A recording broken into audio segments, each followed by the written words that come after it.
So hello, my name is Steve Bourdeau. I'm from TripAdvisor. I'm the mobile team manager, I guess. Not entitled, but in actuality. So yeah, I have a couple different things I can talk to you guys about today. Hopefully it'll be kind of an interactive conversation. You can ask questions, interrupt me. I'm very informal. So I'll start by just telling you a little bit about myself and what I do. So I actually graduated in 04 from college, spent a couple years doing enterprise software, and then joined TripAdvisor. Worked there for about a year, then we started our mobile product at TripAdvisor, which started out as a mobile website. So since then, the past year and a half, we've expanded from the mobile website to make a much better mobile website. We've built native apps on iOS, Android, Nokia, WebOS, Windows Phone 7. We played around with BlackBerry and then decided it was bad. I also have my own little side business. I have formed my own little LLC developing mobile apps. So I have myself built apps on iOS, Android, WebOS. So I have a couple different apps in different app stores, so I have that experience as well. Yeah, so how many people, anyone know what TripAdvisor is? Maybe? Unfair? Partially? Okay, so I'll give you a brief overview, some context of what TripAdvisor is and does, and it's going to be part of the promo for we're hiring, blah, blah, blah, all that junk. Let's see what half of this. So TripAdvisor is basically a travel review website. So the idea is that people go online, they're gonna go on a trip, they go online, they want to research where they're going to stay, what they're going to do. So they get to go read reviews by real people, not professionally manicured reviews. They make a decision, they go, they book their trip. When they get back, they write about their experiences on TripAdvisor. Other people get to come in and read about their experiences, so on and so forth, and around we go. And so basically it's just a hugely successful travel website. And lots of reviews. Our strength is hotel reviews. We do have content for attractions and restaurants. We do compete with Yelp in the whole restaurants area. I mean, most people you think about restaurant reviews are going to go to Yelp. I use Yelp myself. But again, it's just something we're working on, so yeah. So I have some slides here about a talk I gave at I don't know if anyone's heard of Mobile Mondays. It's this meetup group in Boston that meets on Mondays. Just like a lot of startup type people meeting to talk about their latest idea and drink. So that's pretty much what they do. So they had a day where it was like a boot camp type day where you get to go and view different presentation tracks about different mobile topics, and I kind of went and gave a talk. Is it always the same place, or is it different places? They do different places, I think. You can look it up. It's either momoboston.com or look for Mobile Mondays. I think there's a couple in different cities. So that's just one little meetup group. So I have a presentation on hybrid app development, which is what we do at TripAdvisor. So I can go through that. I can also talk about a whole bunch of other stuff. There are some good slides.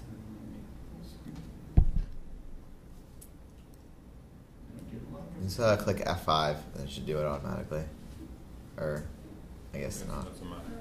That's not. Oh no. It's only on Windows. Only on Windows is F5 working. And then go to View. It's going to talk to me. Go up to View. View. And slideshow. Ah. Okay. All right. And just hit this click every time. Hopefully it doesn't read all my slides to me now with that stupid voice. So I'll blow through a couple of slides, but so TripAdvisor is pretty successful. The website itself, these are the published numbers as of earlier in the year. So we have a lot of traffic, lots of millions of users, millions of reviews, millions of places and happiness and all kinds of good stuff. So we get a lot of traffic. So so we have some interesting experiences dealing with mobile and such a high volume. So this isn't mobile traffic, this is the full site. I believe we actually just hit 5 million unique visitors a month on our mobile products combined. So still, even on mobile, we're dealing with a large amount of traffic. It's the wrong presentation after all that. It's different color and everything. way better. So, all that being said, TripAdvisor is cool. It's a global company. We do things in a lot of different languages, lots of different users, lots of different platforms. Anybody have any questions so far? Things in particular they want to ask? I can start rambling. General, non-technical question, which is, who is the next competitor to TripAdvisor? It's actually a good question.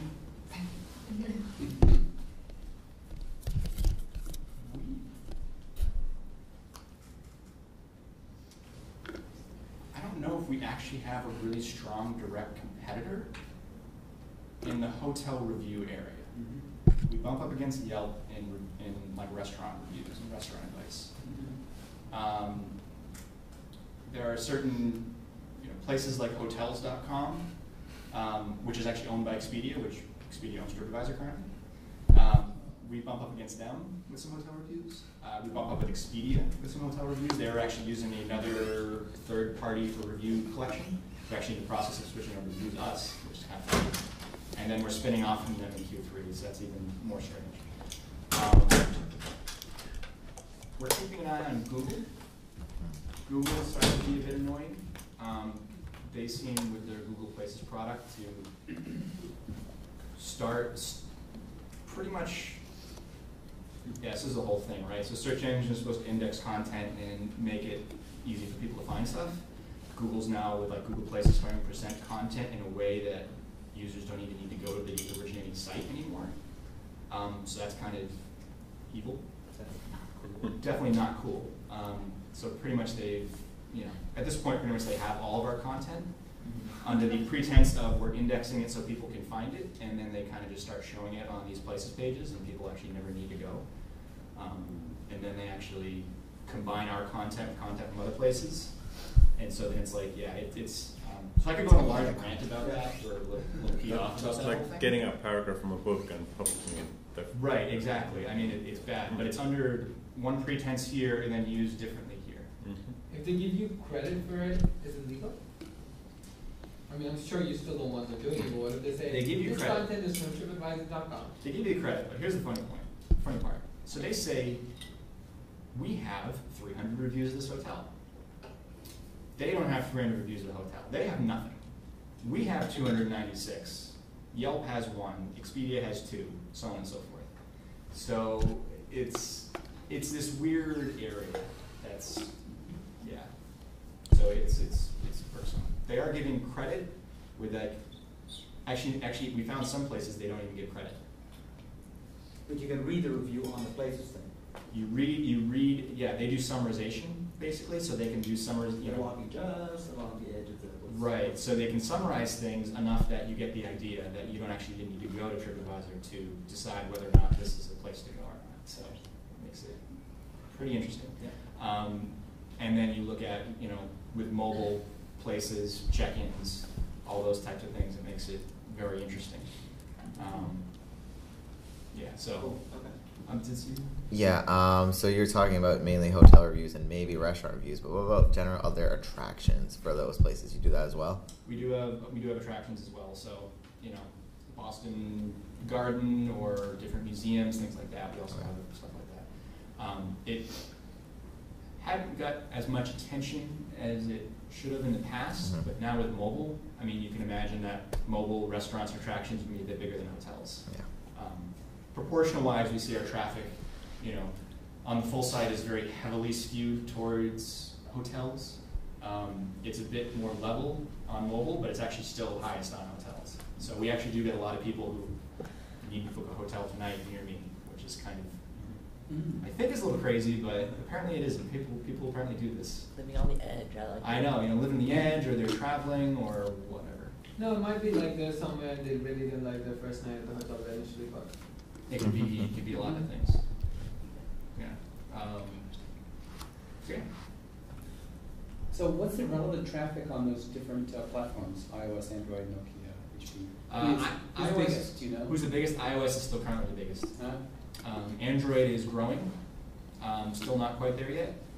I was actually talking about this at lunch a little bit about the global economy and mobile globally. iOS is huge in the US, Android is huge in the US, but you go outside the US, you think about like smartphones versus feature phones. So a feature phone would be an old Nokia, Samsung, whatever, T9 typing, blah, blah, blah. You know, not really a lot of web, maybe just text. You think about the population of, say, India, and what percentage of those people have smartphones versus feature phones. So if you start to think about mobile in a global context, smartphones is actually not as big a chunk as you'd think. I mean, if you could tap into that feature phone market, I mean, that's enormous. I mean, so sometimes it's interesting to expand your ideas of what mobile actually is. The other thing that's interesting is certain countries don't have a lot of desktop computers. It's cheaper to put in cell towers than it is to put in wiring for cable internet, so on and so forth. So you have these larger countries that, you know, maybe decades back weren't quite as well off. Now they're coming into their own with technology and money. People have more cell phones with internet access than they do desktops. So then you have to start asking what kind of cell phones are they actually using. So if you look outside the US, Nokia and Samsung, two biggest players outside the US. So we actually have a really good relationship with Nokia. It's a huge pain in the butt to develop with them, but we actually get pre-installed on a certain series of their phones. So if you think about, I feel like I'm repeating myself now. I am, but it's okay. So if you think about how hard it is to get noticed in an app store these days, like it's virtually impossible. It's almost luck. Quality of product or idea almost has nothing to do with getting noticed in iTunes. It's kind of what a fact of life now.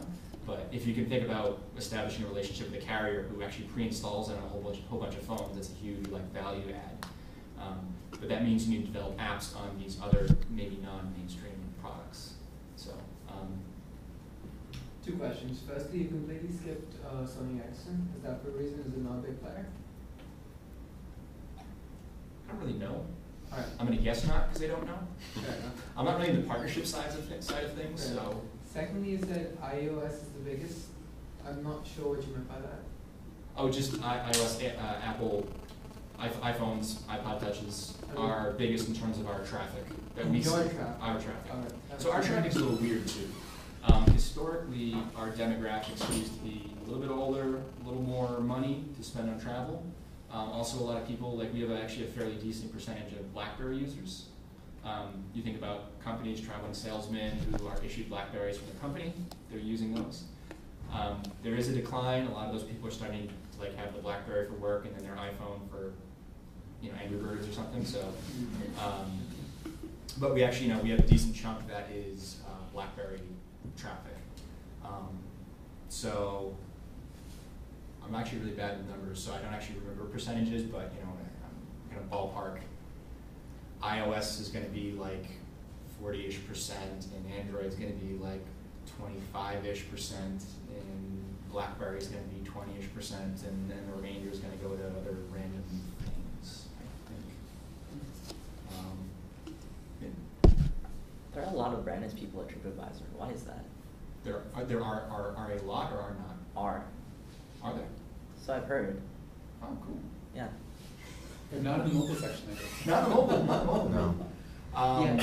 Yeah, so mobile started in late 2009 at TripAdvisor.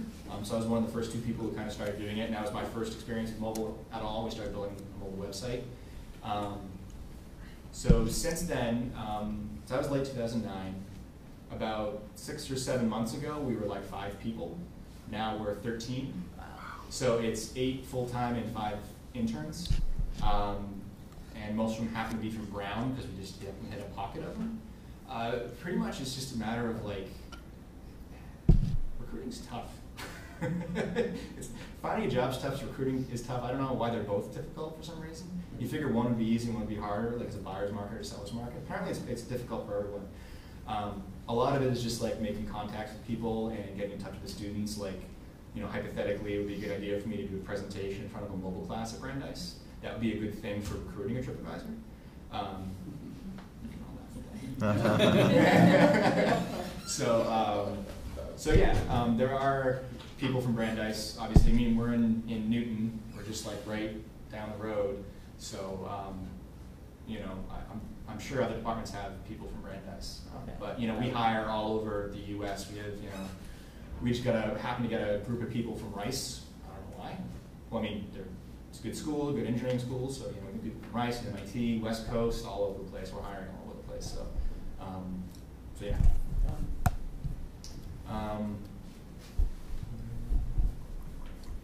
Cool. So tell you what, so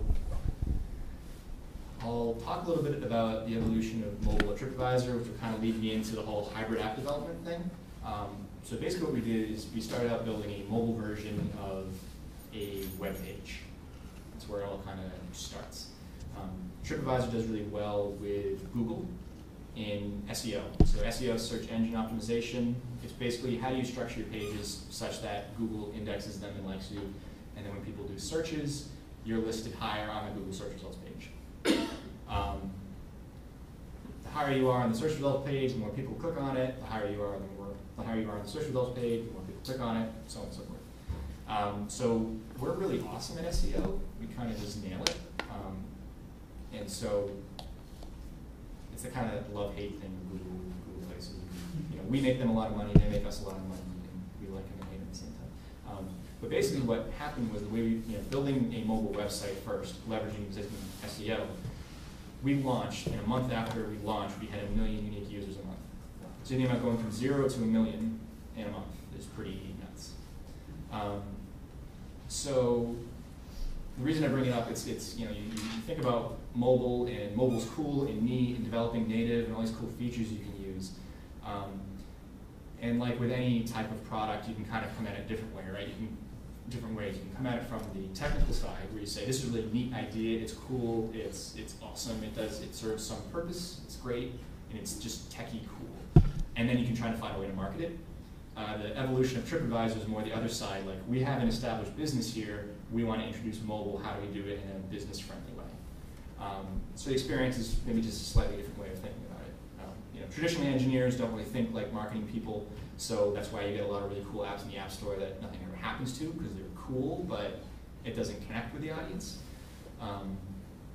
So yeah, so basically we built a mobile version of the website, and it was incredibly successful. And then what we started doing as a test, we went and we built a WebOS native app. So why WebOS? So my first smartphone was a Palm Pre. That's pretty much the only reason we did a WebOS app.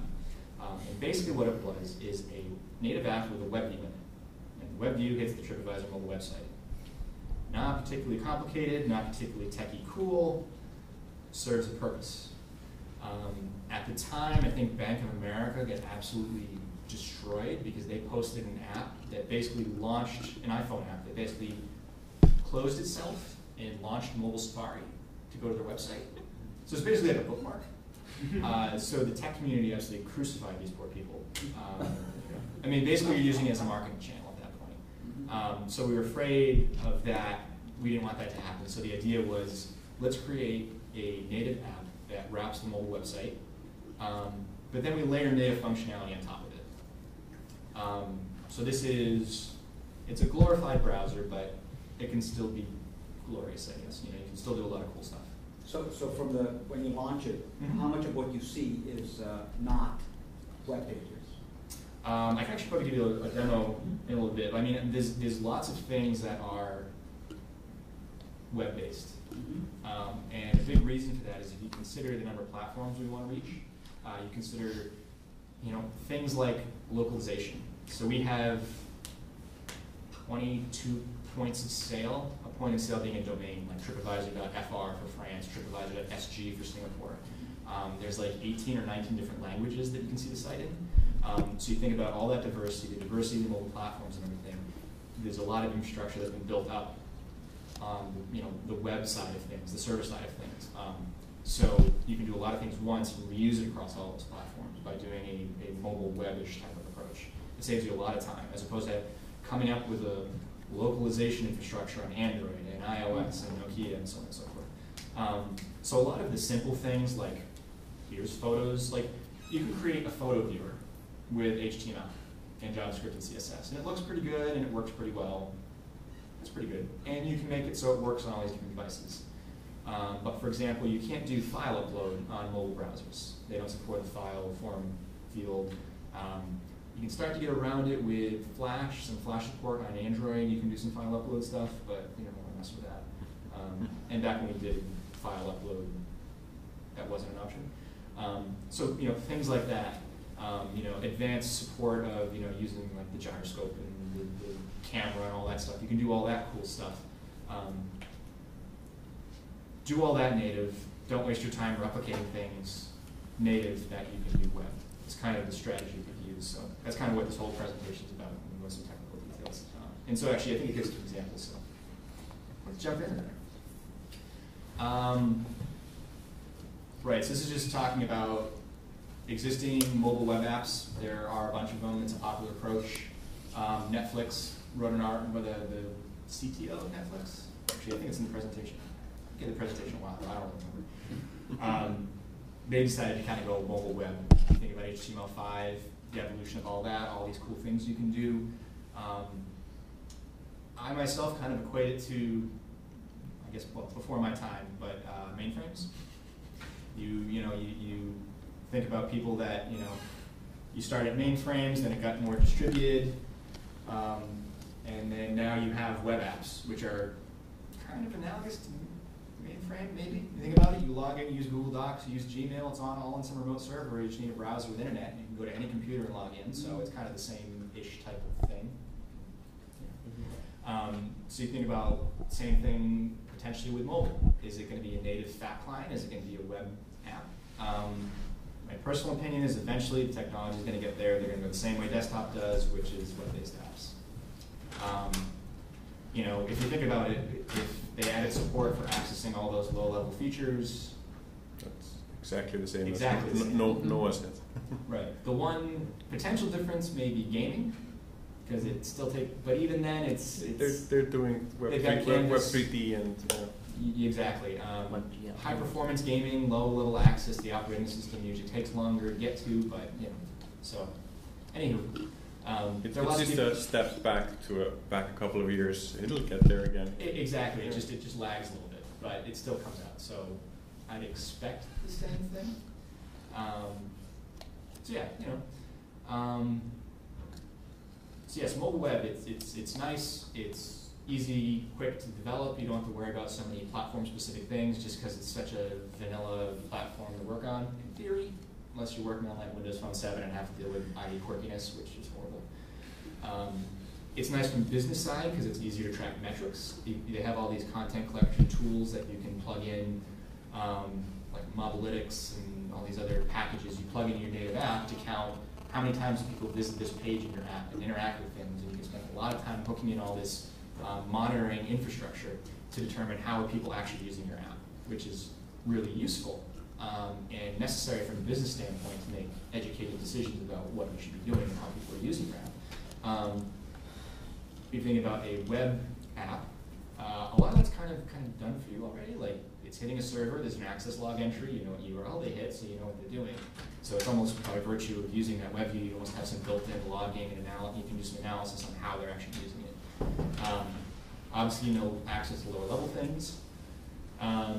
Native apps, in general, for the time being, access to lower level things, which is a big thing if you want to do something now. And that's why everyone's kind of building native apps, because you can do it now. Sometimes they look better. You have more of to do a mobile web app that looks like an iPhone app. There's more of an investment. iPhone, Apple's kind of done the time, the research into the usability, into the style guide of how things should work. In general, when you're developing like an iOS app, you guys did Android, so. In general, if you're developing like an iOS app, if it's really difficult for you to do something, chances are it's because Apple doesn't want you to. So if you do if you do it their way, chances are you'll come out with a very usable app. I'm not suggesting you always do it their way, because maybe their way kind of you don't want it, which is cool. But that's just kind of the Apple methodology.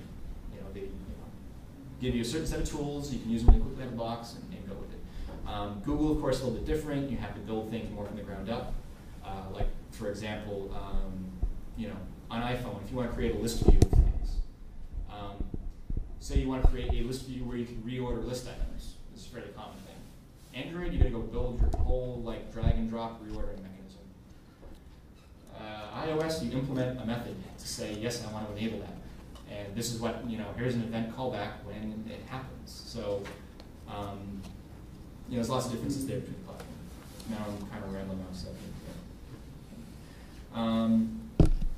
Yeah, so tougher to track metrics. You need to plug in some type of library to track these things. Google has their analytics package where you can plug it in. So that's pretty useful, and they give you lots of neat reports. Of course, then you're also handing all of your usage information to Google, which is questionable if you love and hate Google like you do. So you have mobile, or you have mobile web, you have native. And then there's this wonderful little dark corner, places like Palm and Nokia Ovi, where they're actually building native apps using web-based technology. So a Palm WebOS, a Palm WebOS app is actually it's written in HTML, CSS, JavaScript. It provides JavaScript APIs for low-level access. You don't open it in a normal browser, you open it as an app, but the operating system is built such that you're writing HTML, CSS, and JavaScript to build these apps. And serving them over the web or serving them locally? It's a locally running thing. Can you talk more about developing for WebOS? This sounds interesting. Sounds interesting, I know, right? Yes, it's Like phone cap? I'm sorry? Like phone cap? Yeah, exactly. Funny you mentioned that. Let's see, is that the next slide? There it is. Phone gap. Yay. There's a flow to this, really, I swear. So WebOS development. I don't know, what more do you want me to say? I just don't know anything about it, really. I mean, it's pretty easy to do. So I actually have my own little side business, and my first fully native app I ever built was for my side business for WebOS. And it's basically like this recipe cookbook thing in your phone, right? And the cool part is you can do an online recipe meta search where you say, I want to search for chicken soup. And it will go and in real time do searches against Food Network, Epicurious, All Recipes, Food and Wine, Cooking Light, 11 different sites, all in real time, and feed back the results asynchronously. That you pick the one you want. You can save it, create a shopping list, which is organized by what aisle in the grocery store, so on and so forth. So you can do all this with JavaScript, right? And that's what it is. And they provide APIs for all of these different types of things to access the services, to access the accelerometer, to access the GPS, to access the camera, to access the file system. So it's really not that much different than any other type of native app. I mean, file structure-wise, you're going to have some type of a manifester-based file which says, here's my app, this is what the name is, this is the package, here's some meta information. It has a folder structure just like anything else. It's organized into activities and scenes, similar to Android has activities and iOS has UI views and things like that. So for all intents and purposes, it's actually pretty much the same. The part I really like about WebOS, and I say WebOS, but actually Nokia with their OV platform started to kind of follow the same thing. And actually BlackBerry, I think, started to also come up with ideas along the same way, same tangent. Is that if you think about it, that whole barrier between native and web, if the native stuff is written in HTML, the same types of technologies, but then we expose these low-level APIs, the barrier between the two becomes much smaller. So you can think about all the interesting possibilities of where you go from there. It could be very easy to move from one to the other. So yeah, it makes it pretty interesting. The other nice thing about Palm WebOS, the marketplace is much smaller. It's much easier to get noticed. I pretty much launched an app there a year and a half ago, and it's been one of the top Palm apps since then, because no one's really running Palm apps. So, so if anyone been buying Palm apps? No one's not like they used to, but they still are. Right. And you can charge more for them. So I'm actually getting a small, my daily Dunkin' Donuts cup of coffee is paid for, for that. So that's kind of cool. So just food for thought. It's awesome and cool to develop for the hottest, latest platform, but sometimes going for a smaller, putting your fish in the smaller fish bowl is better than the pond. Okay, they totally destroyed that analogy, but you get where I'm going. It makes it kind of interesting. I mean, the cool part about doing like hybrid development, or if you use PhoneGap or whatever, it allows you to do it once, and maybe you do it with the intent to go directly for Android or iOS, but it gives the ability to go and you can just throw something in these other platforms. And then the other thing, which everyone found really funny at lunch, is that some of these platforms, people aren't exposed to good software. So even if you give them something decent, they're like, oh my God, this is awesome. This is way better than any other things I've used, because everything else in the App Store is crap. So if you write even a decent app and put it in one of these smaller app stores, sometimes it can be hugely successful. Just like BlackBerry apps. BlackBerry apps traditionally are pretty horrible.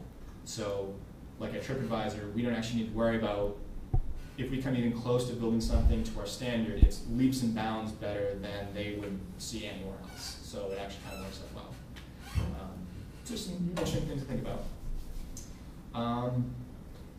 Right, so hybrid apps. So these are actually two screenshots of mobile web and native.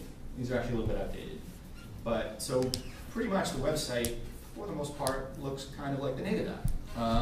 The native iPhone app does have like the Near Me Now, home, tab buttons at the bottom.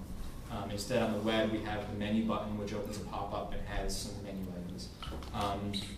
But same type of thing, and even then the global navigation over time is probably going to become more similar. This is particularly cool with Apple, because Apple's a pain in the butt about review submission and testing that your app meets guidelines and so on and so forth. It's actually kind of tricky, right? So you submit like a hybrid app to them, it goes live, and then you can start changing things in the app without them knowing. So good and bad. Well, mainly good for you. You basically have more control. You can launch new features, you can turn things on, you can do all kinds of crazy stuff. I think it's actually what happened was an article a while about someone had a flashlight app in the App Store, but they had built in code to tether to your iPhone. Nice. It's pretty slick. Somehow Apple didn't find it, and after it launched, they flipped the switch on a web server and turned on the tethering feature. That was awesome. Yeah, down with Apple. And then they found out and pulled the app. Oh, of course they did. But it made huge headlines. Everyone, not before, a couple 100,000 or 500,000 people downloaded it. Wow. Now the developer has huge press. And like, oh, what a great guy. And then Google probably hired him or something. Yeah. I'm assuming, right? It's, Maybe TripAdvisor. Yeah, I know. It's like the movies where the CIA hires the hackers after they hacked it. I'm assuming it's that kind of thing. Yeah. Mobile frameworks. So yeah, you do have mobile frameworks you can use. Most of the ones I've seen, still not quite there yet. And all the latest features that come out in the native platforms, it's going to take a while for them to integrate that into the frameworks. So it's definitely something you can do. There's some really cool ones out there. I'm not too familiar with all of them, but I think there's one of them where you just write C code and it actually compiles it into native, iPhone or Android or whatever. It gets a little crazy, right? Actually WebOS as well. So that's kind of nuts. Again, that means you need to write C, but still. So we kind of consider hybrid as like an alternative to some of these cross-platform solutions. Here are my articles. Yeah, those are kind of funny. TechCrunch is a funny place. They have lots of interesting articles. Some of the columnists, completely have their head up their butt, but it's still, interesting. So, this is one guy who basically saying native apps are here to stay, saying native apps are a rocket ship and they're taking off way too fast. We've never seen this before. There's no way mobile web can catch up, potentially. And then you get, this guy from Netflix, this VP from Netflix saying mobile web's the way to go. Again, they don't need to install new software. They get the updates as soon as we put them out there. It's a big advantage to be able to react to your customers. So here's an example of a page in the native app. It's kind of interesting. So the entire page is all built with HTML and CSS. The top nav bar here is native. The bottom tab bar here is native. You click on the photo, it brings up an HTML JavaScript-based photo viewer. You can flip through. It's the same on all the platforms. You have this nice little add a photo button. So again, add a photo not supported. In this case, what you can do is you click on the link, the web view says, should I navigate to this URL? You say, no, I'm going to launch a native dialog to pick a file from the file system and upload it and do all that stuff. So it's kind of a way to intercept a web view user action and then kind of take advantage of it. So yeah, here's just some screenshots of it. So you have a photo view here on the left, where you can swipe and supports all that good stuff. You press the take a photo button and it pops up a native dialog, says take a photo. And here's the really cool part. So if you're having it as a mobile website and a native app, that link in the web can be a link to a promo to download your app. So if you're on the website, you click add a photo. Sorry, not supported. Download our app to get this feature. If you click it, the same exact link in the native app intercepts it and then sends you in the native flow. So it's kind of win both ways. Where you're promoting downloading your app as well as supporting a cool feature and letting your users know that there is this cool feature that they can use. Cool. So in the end, the idea is we're engineers. We want to have fun. We don't want to waste our time rebuilding the same stupid thing over and over again. Build it once in mobile web, and then spend your time doing cool native stuff. So this is something actually tomorrow during the judging, one of the other engineers from TripAdvisor, Jay Harris, is coming in. This is kind of his baby. It was actually kind of funny. So he had like a newborn a couple months ago, and somehow with a newborn, he was working at night and did this completely off hours. It was bizarre. So basically, it's codenamed Owlcan. This is out there, so you have an iPad, you can go and download it. And it's basically kind of like a mashup of Google Street View and augmented reality.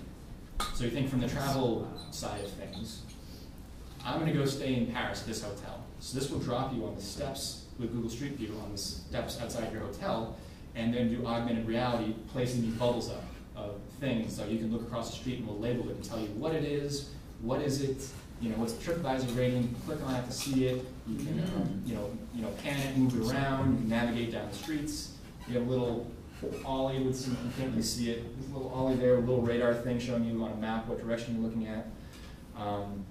At one point we actually had it so it was location and compass sensitive, so you can actually hold it in front of you and walk around like you were walking around that place. We thought that might be a liability if someone walked into a wall or something though, so we kind of had to take that out. So this is an example, and funny enough, this is actually hybrid in itself, because the Google Street View API is actually a JavaScript API. So it's actually a web view run by JavaScript, and then native bubbles and overlays on top of it. So even in and of itself, it's hybrid. Yeah, have you guys heard of something called Layer? Yep. So do you have a layer for that application or no? You do? Okay. Once we did this, that was a piece of cake. Yeah, so I was like, that's really cool. Like walking around with your camera and just be like, oh wow. That's and looking at different things. Yeah. The one that even more blew my mind is it works pretty well. It's this translation software. Have you seen this on iPhone? There's a free demo. Basically, you might just Google it. It's an app where you look through your camera at text, and what the demo does is it takes the text and reverses it through the camera. So why is that cool?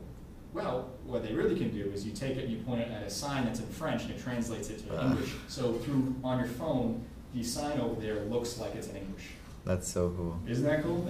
I think I was blown away by that one. There's lots of cool stuff you can do with that.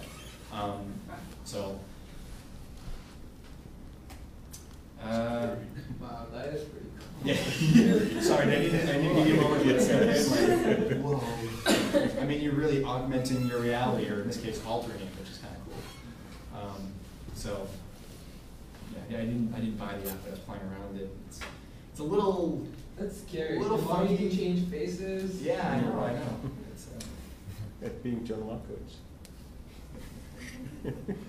Oh yeah, we can't trust what we see anymore. Like the 4th of July TV show had all the fireworks, going off and over the State House and not Wrigley Field. Well, I saw that over Fenway. I thought that was Fenway, so cool. and it's completely the wrong direction, right? It was all. That's what they did at the Olympics in Beijing. I'm confused. I don't understand. So they took a picture from home plate in Fenway, And they said, oh, the fireworks ought to be going up there, even though actually they're really over there. So they just said they just moved it. My wife's like, you can't see the fireworks from there. What are you That's talking right. about? So Yeah, they yeah. superimpose. No, on TV, live TV. Yeah, wow. They're saying, wow, let's look at it from Fenway. Oh, let's look at it from the State House. They Yeah. lied. You know, Way. they just, They put well, the it's fireworks entertainment. on. They said it's entertainment. People don't expect to be told the truth. Entertainment. It's like this is, That's horrible. It's much more entertaining to see it there than over there. absolutely. That's their point of view. But There's this comedian, he was making fun of this golf tournament. Where basically they were piping in this bird noises to a golf tournament. And someone called in who's like a bird aficionado and says, that's this type of bird. They don't live in Florida. And they got called on it. Nice. It's like, Nice. Wow. In sports stadiums, they pipe in fake crowd noise. really? Yes. Give the ambiance? Yeah, absolutely, yeah. Oh, wow. so now we can do that too. Cancers. As no developers, right? Ethical issues Let's to get some consider. extra clapping tomorrow at the presentation. Yeah. I'm gonna edit this later. So I have a whole bunch of other slides. I don't know. So we have until 2, right? Yeah. Okay. So we have 10 minutes. I have a whole bunch of other slides going into technical stuff of how to like intercept web view calls and stuff like that. Actually, not that many. A couple. So I could go through that, or I could talk about other things if they're more interesting to you guys. What other things do you want to talk about? I'm sorry. Everyone spoke. Well, you said other things. What other things What other do you things? want to talk about? I don't know. What do you guys want to know?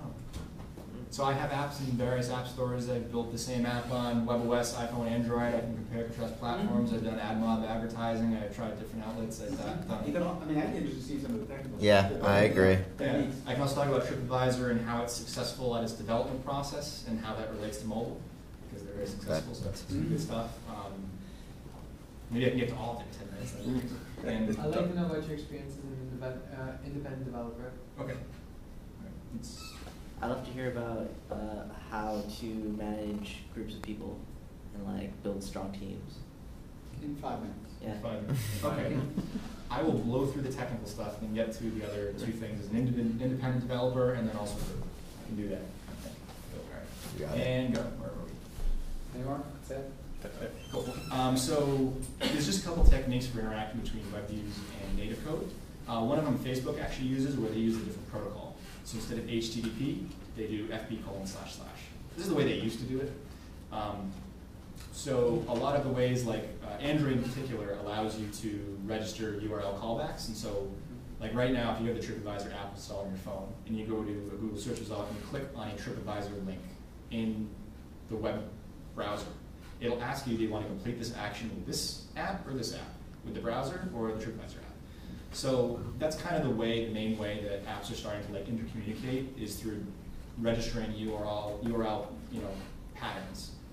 So this is kind of one way to do it, where basically, in your web view inside the app, you can create strange, funky URLs that aren't really real web URLs, but the app knows how to react to them.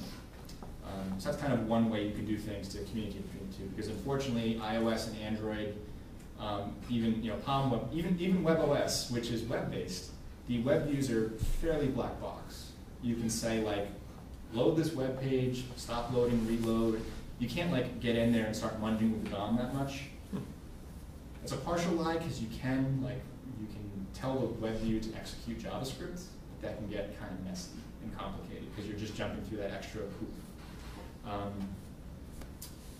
So, for example, we had this issue on WebOS where it would actually ask you for permissions to get your latitude and longitude twice, once for the web view, once for the native app. And so what we do is in the web portion, we'd stick in dummy values like Latin long, and then the native app portion would go in and replace those before it went to the server with the actual values. So you can do some funky stuff there. I mean, that's just what Google does. Every time you click a link in Google, it's actually a Google link, but then they register and change into the proper URLs and send you to tracking. Yeah. And in this case, is that actually a redirect when they do it? I don't know if it's a redirect when they do it. In this case, you're actually modifying it before it gets sent. The web view says, should I load it? Load it. You say no, munge it, and say go load this instead. So yeah, so there's URL interception where you can stop it, change it, and whatever. This is what I was talking about, where you can have a link that goes to a promo to download your app, and same thing if you're in the native app already, so on and so forth. You can also do the JavaScript drop. I made all these names up. So this is if you download the iPhone app for the iPad, you'll get this, which is actually the mobile website here, and then a native map here with pins.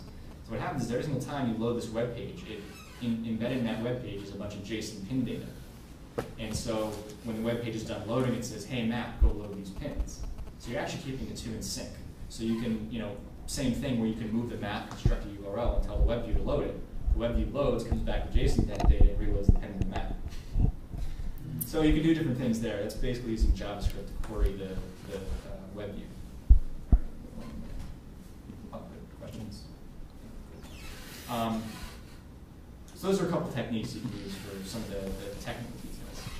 Overall, do you have a big package, a big library gets built up as a toolkit to use when you build these web apps, or is it more like every developer works out on their own? It's really not that hard. I mean, it's really, it's building a website, and then there's some minimal stuff native to interact with it. It's really not that bad. The majority of the native code that's built up,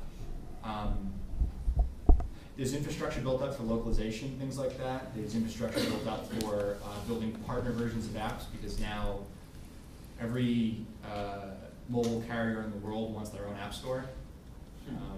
It's really messed up. Everybody, the whole Android market is completely fragmented. That's a whole other hour-long discussion. So there's a lot of infrastructure there, and then there's code around the native features, the file upload, the OwlCam stuff, the map-based browsing using the native Google Maps stuff, and the pins and directions and all that stuff. That's where the majority of that code is. But the integration between the two is actually pretty straightforward.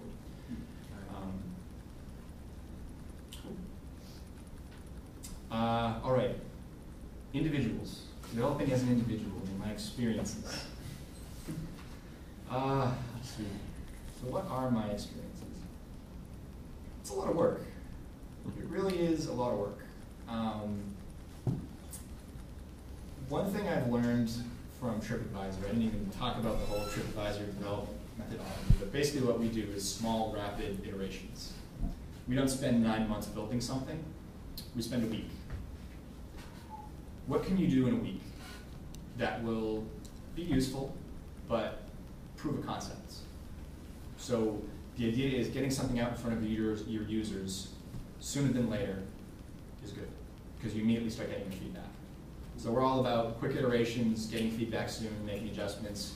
It's not 9 months, it's 9 months of 1 week projects to iteratively develop. So you can see why the whole WebView hybrid thing appeals to us, because we can make changes really, really quickly. We don't need to wait 10 days for Apple to get back to us whether or not Apple approved.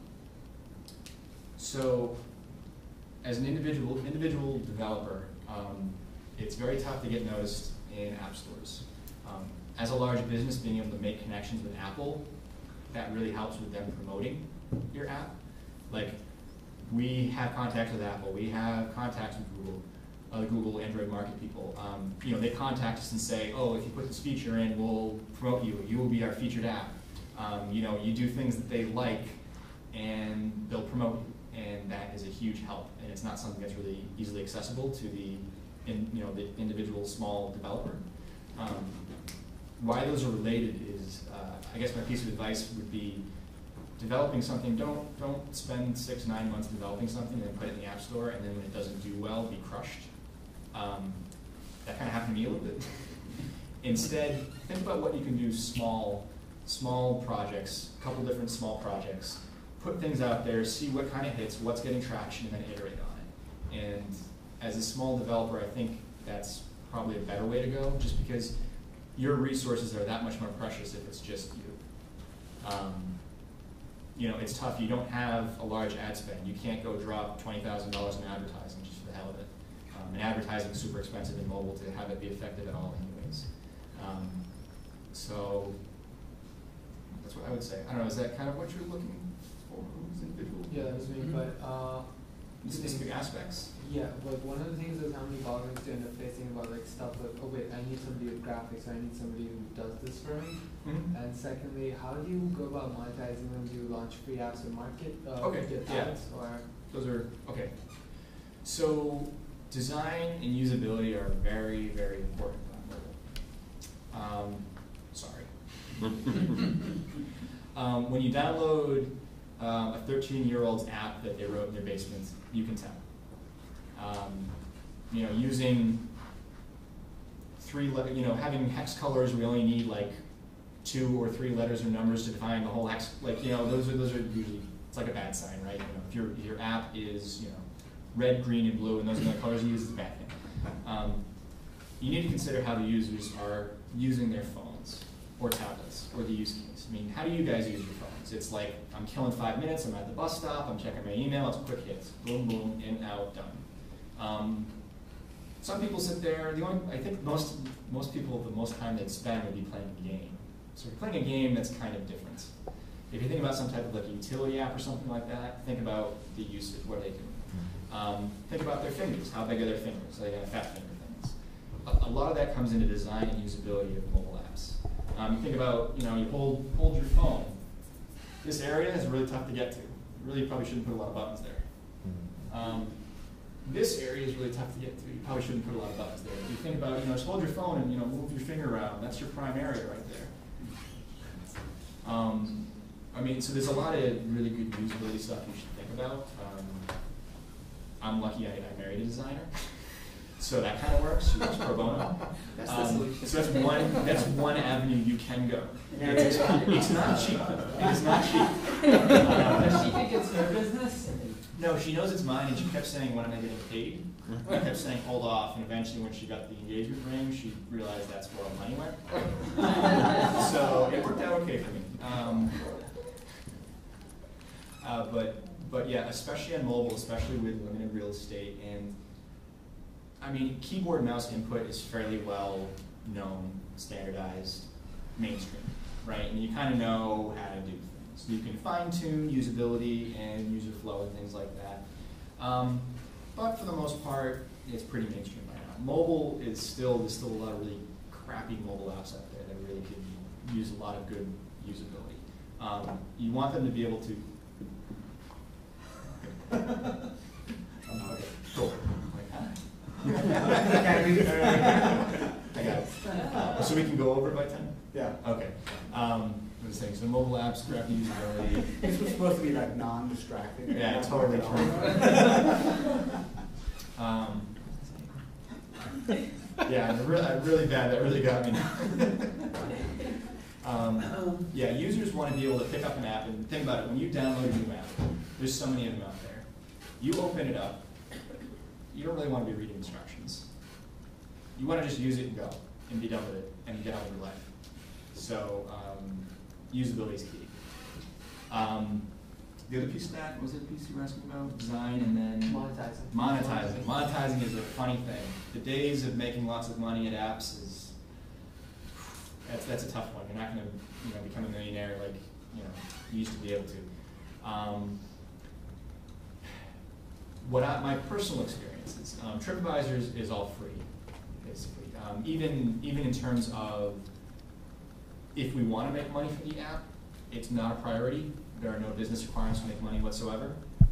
Maybe there will be eventually, but basically the CEO, the VP marketing, we just want to provide a good user experience. And the value there is brand recognition, it's content collection, getting people to write reviews, it's interacting, it's getting users. That equates to money to us in the long run. You don't get that luxury as an individual developer. Last time I checked, which was a long time ago, there's about a ratio of about 1 to 100. For every one paid app downloaded, there's 100 free apps. So that basically means if you put out a paid app only, you're going to get roughly 1% of the people that would download a free app to download it. Getting noticed in markets is very tough. You need people to write a lot of reviews, submit a lot of ratings, and even then hopefully get to know people at Apple and Google to help promote your app, so on and so forth. So starting out with an app that's just paid is going to be really tough going.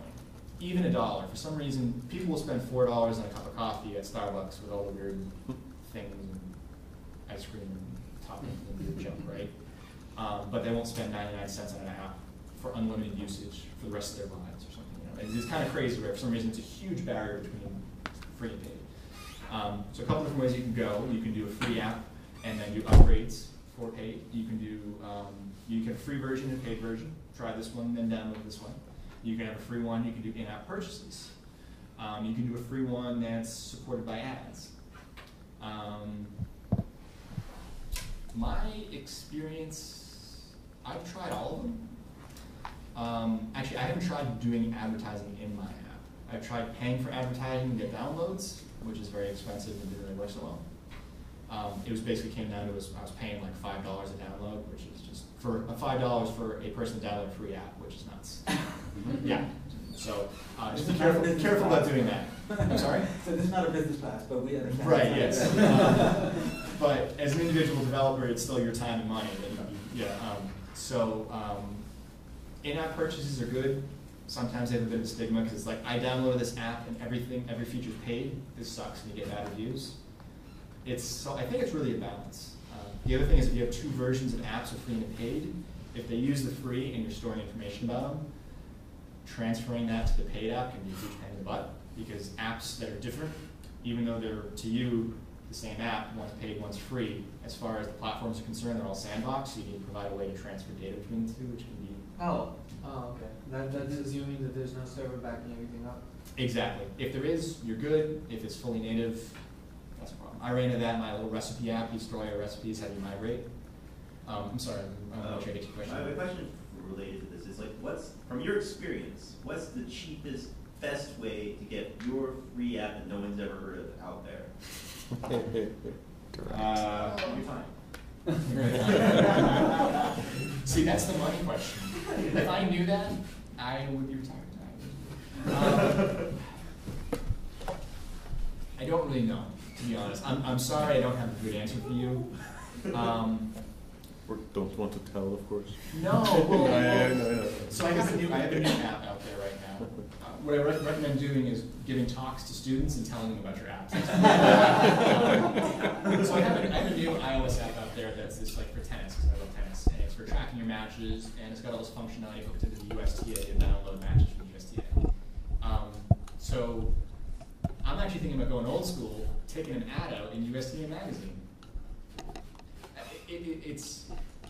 It's just tough. You put it in the App Store. You hope that in the first week, like for iTunes, you put it in the App Store. You hope that it gets enough downloads to be put in the new and noteworthy section on iTunes, and hope that that gets enough people to download it to bump you up into some tier of ranking within your category, right? So if you have a sports app, if you're in the top 10, you're going to stay there because people are always going to see you. If you're number 582, it's very tough to break that barrier. Especially, it's like the pagination barrier, right? So if you see the top 50 results on a page, if you're number 51, no one ever sees you. So I don't have a good answer for you. So what's your app name? I'm sorry? What's your tennis app? Match Point. Actually, Match Point, Tennis Journal, and something. There's a good tip for you. Don't name your app something boring. App stores index mainly by the title. So if you have a simple title like Cool App, name it Cool App dash some description of what it is, because they're going to index that so that when people do searches, keyword searches. Yeah. Lots of app stores, they have you put keywords in, but I'm not actually sure they even get indexed. Do you have anything for Android? I'm sorry? Did you ever develop anything for Android? Yep, I have my recipe app for Android. For Android? How many negative minutes do I have? Vito? How many negative minutes does he have? How many what? Negative minutes. Oh, you're negative 2 minutes. Negative 2 minutes, is there a problem? Is there a class coming in? People need No. People are. I would work to do. We have to present for tomorrow. Okay. Actually, you're welcome to be outside. Yeah, everybody can can ask questions if you Yeah. really go. Tell everybody if they want to leave. I don't want to go back to work, so. You don't? No, not really. We can just say this, everybody's welcome to leave around now, and then if you guys want to stay hang out, then you can hang out. Yeah. I didn't even get to team dynamics yet. Yeah. I love it. Oh. Dynamics, interesting. Yeah. Do you have a question? Yeah, I was going to talk about marketing because you were talking about marketing, trying to get yourself out there. Mm-hmm. How did you use any like social media or like mobile media? How did that play a factor? Yes, some social media. By social media, I mean Facebook at this point, right? I mean Twitter, Facebook, Twitter. Okay, Twitter too. It's bad. I don't really understand Twitter. I don't get it. I don't tweet. I'm not a tweeter. I'm not a twit. I don't understand it, so I don't really use it. I don't know why. It makes me feel really old. That's like the one thing that makes me feel really old because I don't get it. So I can't really talk to Twitter that much. Facebook is tough. Basically, Facebook has made it such that there's nothing viral. You can't make anything viral anymore. They closed all the viral loopholes. It's actually quite brilliant. They basically, another discussion. Oh, I hear about this. Facebook. What did they do? Huh? Yeah, what do they do? What did they do? They were great. They built a social media platform where everyone went and built their social media products on it. Once they had everyone, all these companies, and their user base, then they started cutting back on what you could do. So basically now all those companies who built their social apps can't do anything viral, and Facebook has all their users. It's actually incredibly brilliant. Yeah. So the ability to create a feedback loop. So if you study social media and the whole feedback loop thing, the ability to create a feedback loop is, I believe, practically impossible now. Facebook just doesn't let you do it. I'm not a social media expert. These social media experts I work with, this is pretty much what they've said. You can leverage social media, but the things you can do to get the word out is a bit tough. All my apps have Facebook Connect, and you can post your tennis scores or a recipe with pictures to your wall, and that's great and everything. You can kind of get access to their friends, but pretty much the days of spamming their friends is kind of over. And that's, I mean, you can kind of do that, and that's pretty much the only viral-ish type thing you could do, but it's still not the same. It's just not the same as true viral like we saw a number of years back. So social media is a bit difficult. Promoting your app, it's really tough. Like if it takes off, and you're very lucky. If it doesn't take off, it's a very long uphill battle trying to get people to find it. You can spend a ton of money on advertising, it may or may not work. Word of mouth may be useful. Targeting a specific demographic or usage, like if, like I was saying, I'm playing with this idea, tennis, USTA, can I post a real ad in, USTA magazine? Like, pick a small target group and find a way to advertise them directly. It's almost like it's getting to be old school advertising all over again, just because the new ways of viral social media have been kind of closed off. Except for the Facebook for their own purposes, of course. So yeah. Like, what are things that you used to be able to do that are closed? Like, what's an example of that loophole? I'm not really a social media guy.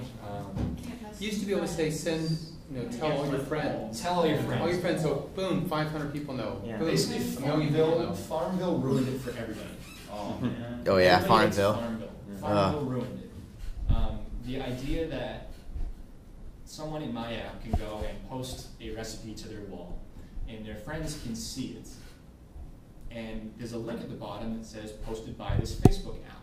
And if you click on that, it goes to the Facebook app, which represents my native app. So they can find it by discovery.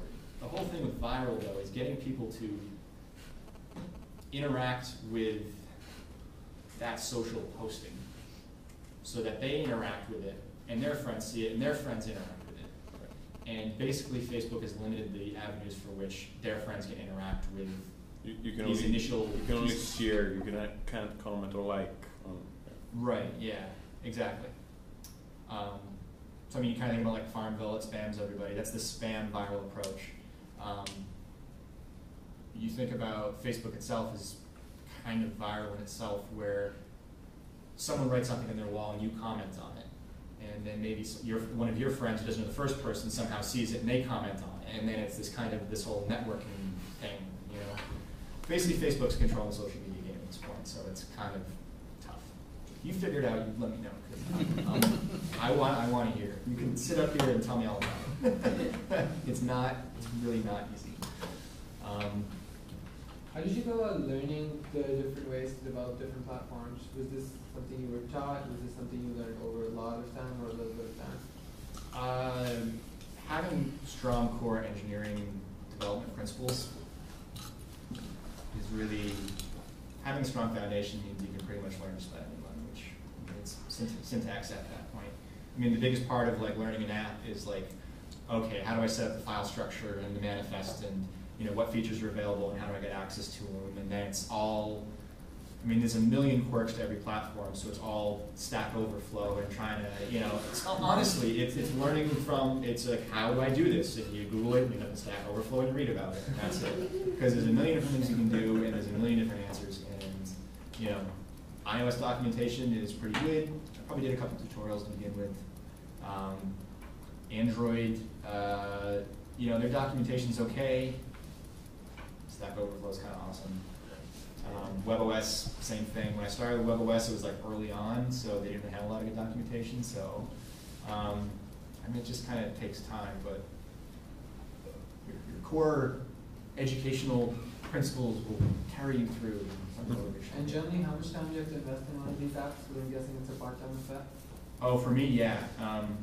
Yes, be very careful if you get full-time jobs and want something on the side. There's a lot of things to be concerned about, like intellectual property, things like that, so be careful about that. I don't develop on my work laptop. I have a laptop. I work after hours. Everyone at work knows I do it, so be very careful about that. We actually had an intern just leave because of that reason, where he had to choose between us or his startup that he was doing with his friends. So something good to know. Working random nights and weekends when I'm not trying to have a life, it takes a long time. I mean, my first WebOS app probably took me 6 months of random spare time and things. But it's... Okay. Here's mobile apps. Yeah, this is it. Yeah, come on in. Yeah, hi. He's our camera guy. Oh, wow. So yeah, I mean, it's again, spending 6 months on something and then having it not take off is a little heartbreaking sometimes. So that's why I recommend try to start with some smaller concept. What's a little piece? You have an idea for a big brand thing. Try with a small piece. See if you can get it going. It's tough to put on your marketing hat and all that to kind of figure that out. But I mean, it takes a lot of time to develop fully native apps. So our product, or the director of product management for mobile TripAdvisor, when I'm talking with him, this iPad app we built in a month. Wow. We were reusing the web view from a pre-established web app, doing native stuff. He said pretty much to build that app fully native would be 6 to 9 months. So you got to consider scale of things. One more question. What about... Last question. My question. Very last question. His question. Okay, fine. Well, we can actually talk to you after.